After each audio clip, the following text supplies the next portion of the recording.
Okay, class, welcome to lesson 8.3.3. How can I rewrite the sine of A plus B?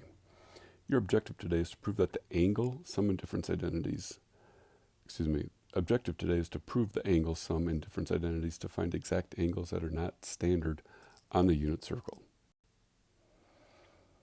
To prove the angle, sum identities for sine and cosine, obtain a lesson 8.3.3 resource page and follow the steps below. Review the diagram on the resource page. The smaller diagrams represent the triangles in the main diagram and are provided to help you determine expressions for the various side lengths. Notice which sides are labeled and how they are labeled. The goal is to write the formulas for the sine of A plus B and the cosine of A plus B. Label the sine of A plus B and the cosine of A plus B. In order to answer these, let's go to the next slide. On the next slide, we have the two angles being put together, A plus B right here. That's represented up here. So if this is my horizontal side with a hypotenuse of 1, this is the vertical side, then the sine of A plus B is always going to be equal to opposite over hypotenuse. Or in other words, the opposite side is the sine of A plus B. Similarly with cosine. Cosine of my angle is equal to adjacent over hypotenuse, which is 1. Well, the adjacent divided by 1 is just adjacent, is equal to the cosine of A plus B. In this big triangle, these are the sides that we just found. The triangle that I trace in yellow is the triangle in this upper right-hand corner. Therefore, this side right here, I'm going to try to shade this a little bit more. This side right there is the cosine of A plus B. And this vertical side is the sine of A plus B.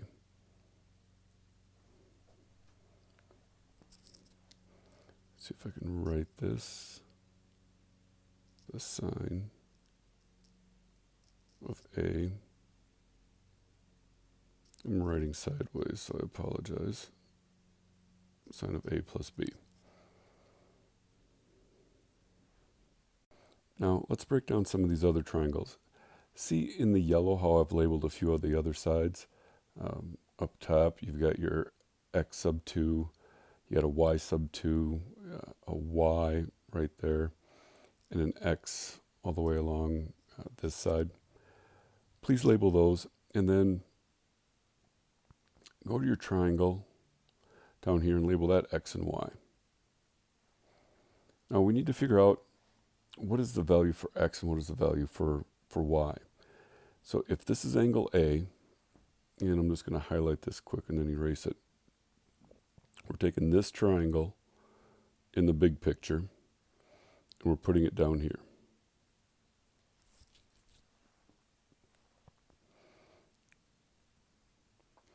So the cosine of angle A is equal to adjacent x over the hypotenuse, which is the cosine of B. If I get x by itself, in other words, multiply both sides by the cosine of B, x is really the cosine of A times the cosine of B. Similarly, if I take the sine of angle A, that's equal to opposite over hypotenuse. And if I get y by itself, y equals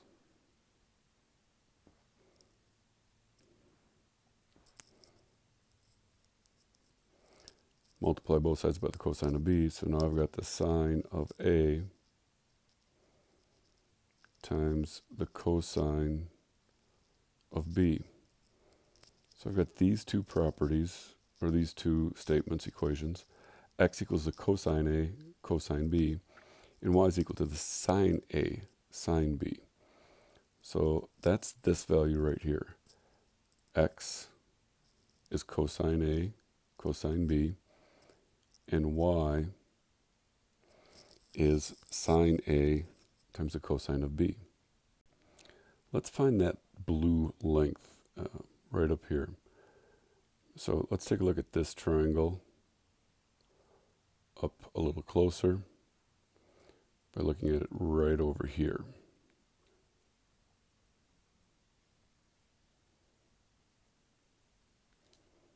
Let's zoom in a little bit.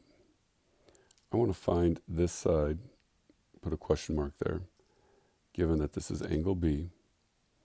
So the sine of angle B is equal to opposite over hypotenuse. Well, what does that opposite side have to be?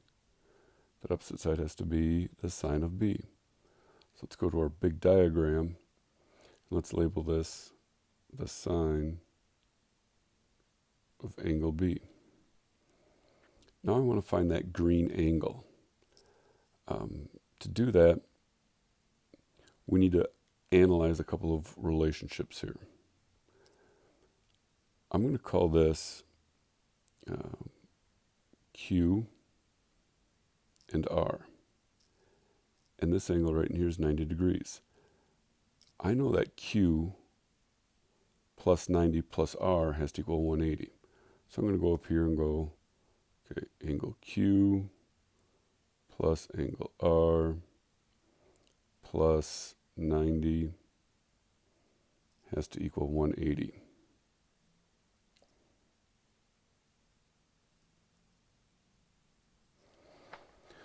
But I also know in this big triangle, in this triangle right here, which I'll erase that angle R plus 90 plus angle A has to equal 180 degrees. That's your angle sum property for a triangle. So the measure, that's what the M stands for, of angle A plus angle R plus 90, that also has to equal 180 degrees. Well, if I take a look at this, in one equation I got R plus 90. Over here I got an R plus 90. And if I add the R plus 90s to Q or to A, they always have to come out to be 180. Therefore, angle Q must be the same as the measure of angle A.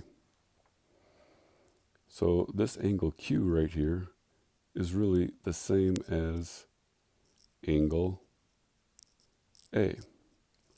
So now if I want to find x2 and y2 in this triangle up here, let's do this in black. That's the opposite side. So the sine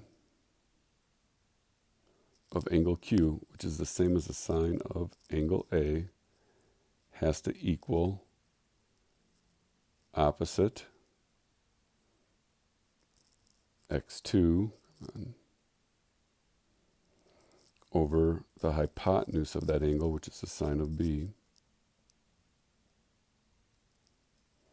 And therefore, x sub 2 must be the sine of angle A times the sine of angle B. I'm actually going to write that up here.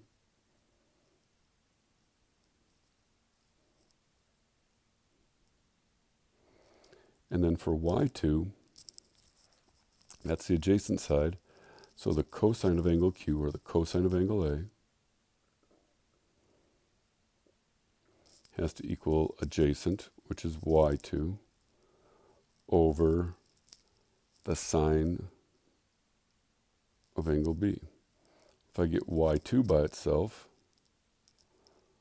y2, multiply both sides by the sine of B, and y2 equals the cosine of angle A times the sine of angle B. And I'm going to write some other things that we had written or come up with from before. Y, we said, was sine A cosine B. That's right here.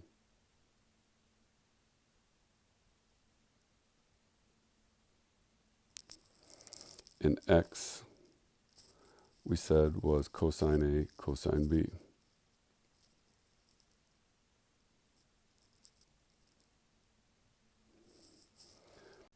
Let's put all of this together.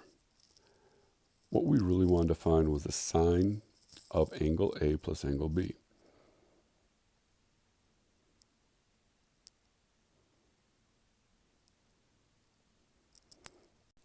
If you recall, this we said was the sine of A plus B. It is equivalent to, equals, this length right here. This length is made up of a y and a y2. Y is equal to the sine of A times the cosine of B, and y2 is equal to the cosine of A times the sine of B.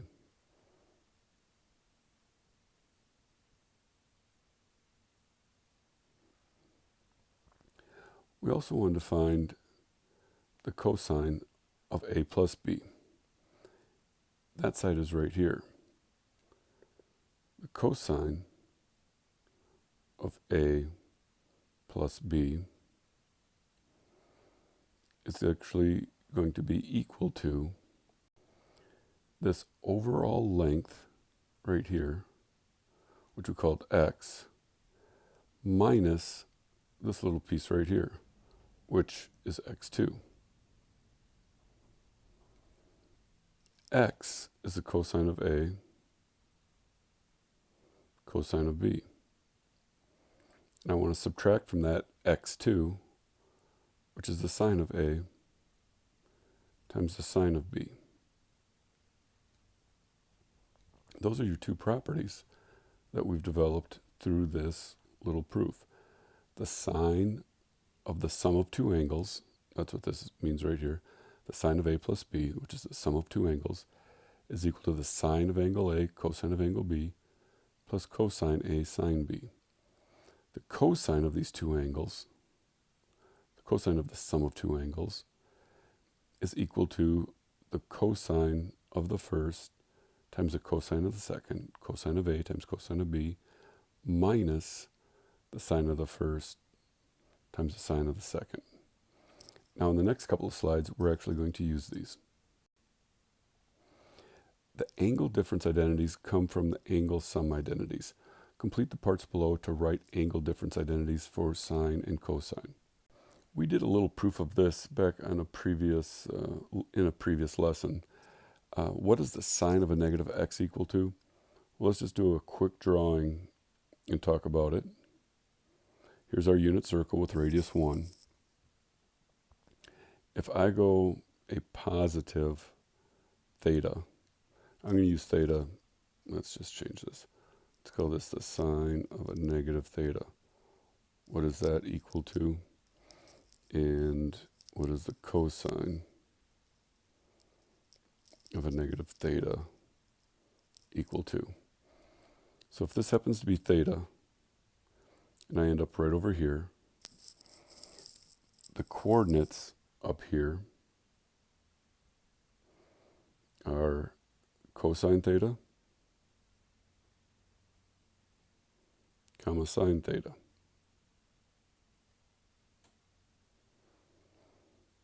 which is going to be a positive y value and a negative x, or this is really going to be a negative x value and a positive y value.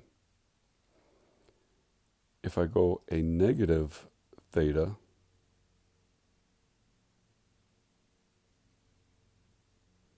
to this point right here, that's a negative theta.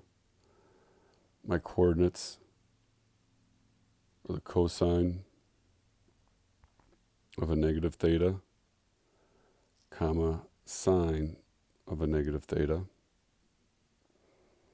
Well, this is really going to be a negative x, comma, negative y, which means the cosines of theta and the cosine of a negative theta are equal. So my property is really that the cosine of a negative theta equals cosine of theta.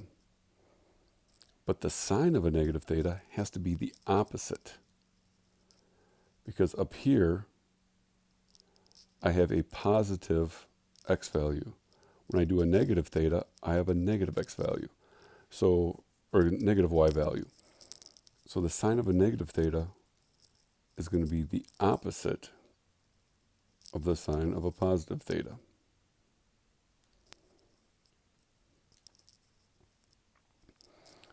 We're going to use that information to help prove the difference identities.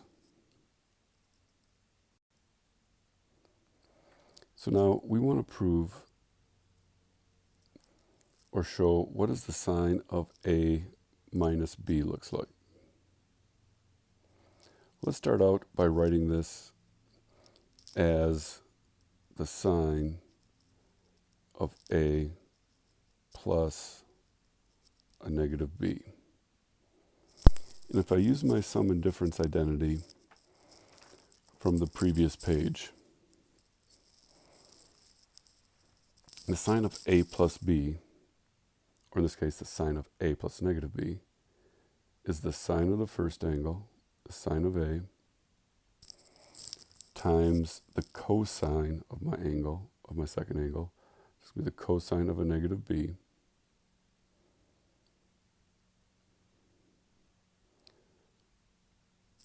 plus the cosine of A times the sine of a negative B. Well, on the previous page, we know that the cosine of a negative B is the same as the cosine of B. So I'm going to replace what's in yellow, or highlighted with yellow, sine of A. I'm just going to replace that with the cosine of B. Plus, over here, cosine of A. We know on the previous page that the sine of a negative B is the opposite, or the same as the opposite of the sine of B.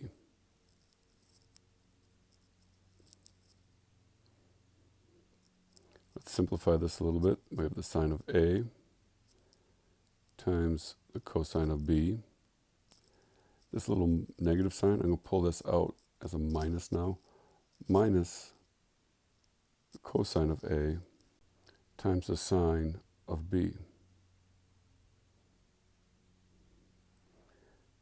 That is your difference property for sine. Now let's find the difference property for cosine. Cosine of A minus B. Well, on the previous page, if you take a look at what is the cosine of A plus B,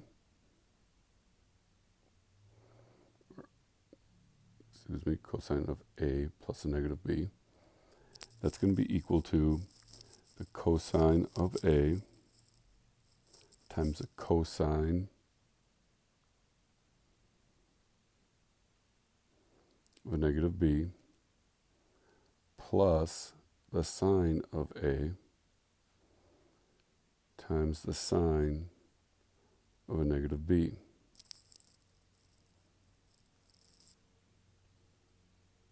Again, from the previous page,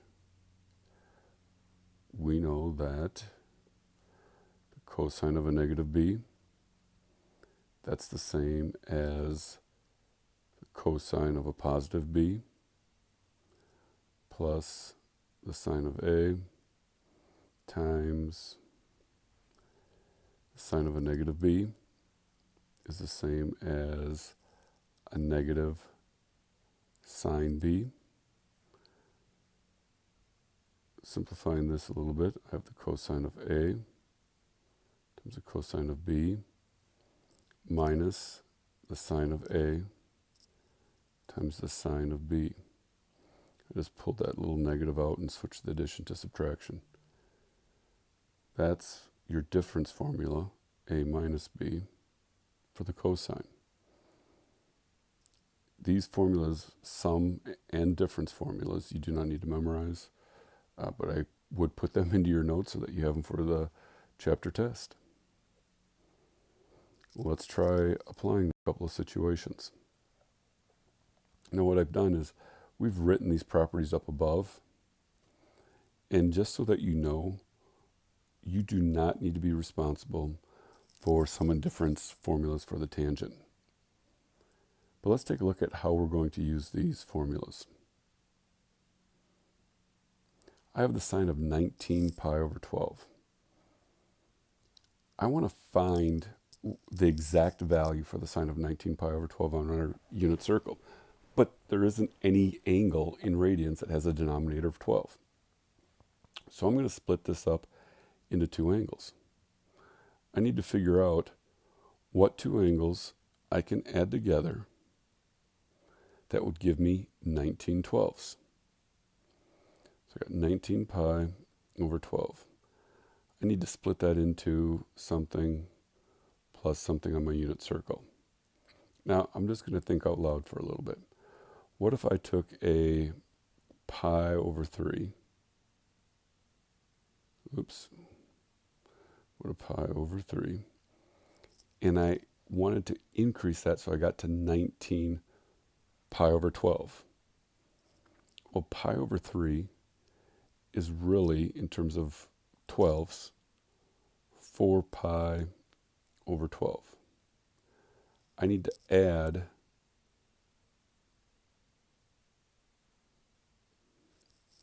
15 twelfths, because 15 pi plus 4 pi is going to give me 19 pi. I need to add 15 pi over 12 to this. Well, what is then 15 pi over 12? Does this reduce down to another angle that's on our unit circle? If it doesn't, then I got to try another combination. So 3 goes into 15 5 times. 3 goes into 12 4 times. So 5 pi over 4, hey, that's an angle on my circle. So I'm going to put 5 pi over 4. So I want to find the sine of pi over 3 plus 5 pi over 4 using my sine of the sum of two angles property. This is equal to,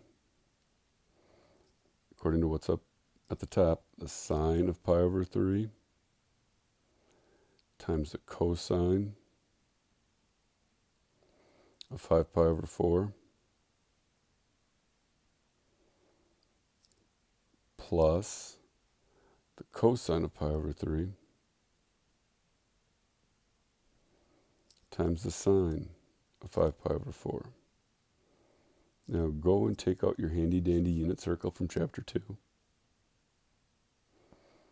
and look up the sine of pi over 3, and you're going to get the square root of 3 over 2 times 5 pi over 4 is a negative square root 2 over 2. So we're going to multiply those together and add that to the cosine of pi over 3, which is 1/2, times the sine of 5 pi over 4. That's also a negative square root 2 over 2. So we just slide down here.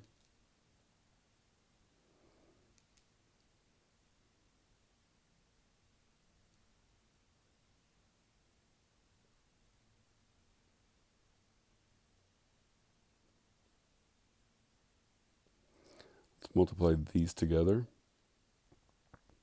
And I get a negative square root of 3 times 2. That negative has to go on the outside. Over 2 times 2.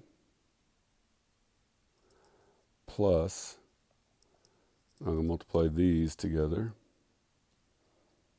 It's going to be a negative, well, 1 times anything is itself, so I'm just going to go negative square root 2 over 2 over 2 times 2. And that's going to simplify to a negative square root of 6 plus a negative square root 2 all over a common denominator of 4. That's your answer. If you want to rewrite it as a negative square root 6 minus square root of 2 all over 4, that's fine. There isn't a simple fraction of like 1/2 or square root 3 over 2 or square root 2 over 2. There's your answer. And now let's try this for one more. I will help you set it up and then we'll pause it and you can finish it. Let's do the cosine of 5 pi over 12. What's going to add together to give me 5 pi over 12? Someone might look at that and say, well, a pi over 12 and a 4 pi over 12. But pi, let me write that out. Pi over 12 plus 4 pi over 12. Great thinking, but we don't have 12ths on the unit circle. We do have 6ths on the unit circle. So let's erase all of that.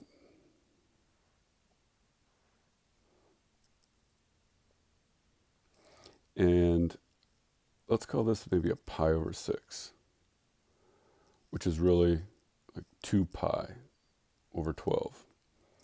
I want to add to that something that's going to give me 5 pi over 12. Well, it's going to be 3 pi over 12. Well, 3 pi over 12, if I reduce that, is pi over 4. So those are going to be the two angles that I use. So I'm going to take the cosine of pi over 6 plus pi over 4, and that's going to be equal to, using our property from above, the cosine of my first angle, so the cosine of pi over 6 times the cosine of the second angle, cosine of pi over 4, minus the sine of the first angle, sine of pi over 6 times the sine of the second angle, sine of pi over 4. And now find these on our unit circle. Well, the cosine of pi over 6, that's the square root of 3 over 2. The cosine of pi over 4, square root 2 over 2. Sine of pi over 6 is 1/2. Sine of pi over 4 is square root 2 over 2. Let's simplify this. That's the square root of 3 times 2, which is 6 over 4, minus 1/2 times the square root of 2 over 2. That's the square root of 2 over 4. And now add your two fractions or subtract your two fractions. Square root of 6 minus the square root of 2 all over 4. There are more of these that you can be doing. We'll get to some more in tomorrow's lesson. Just to quickly recap, things that you should be looking for: find the sine of the sum of two angles and the cosine of those two angles. And just use this property to write them out and then use your unit circle to evaluate those. And the same thing for your difference formulas. Sometimes you'll see this written where you put both of those together, the combined forms. This would be the sine of A plus or minus B. So on top is the plus sign. So that means the sine of A plus B is equal to, over here, the sine of A times the cosine of B plus, if it's on top here, you're going to use the top symbol over here, plus the cosine of A times the sine of B. And that's how you would read the combined formulas. Wishing you all the best. Hopefully you have a great day. And remember, see your teachers for help on some of this stuff. It's easier to learn it with your teacher than to try to figure this out on your own.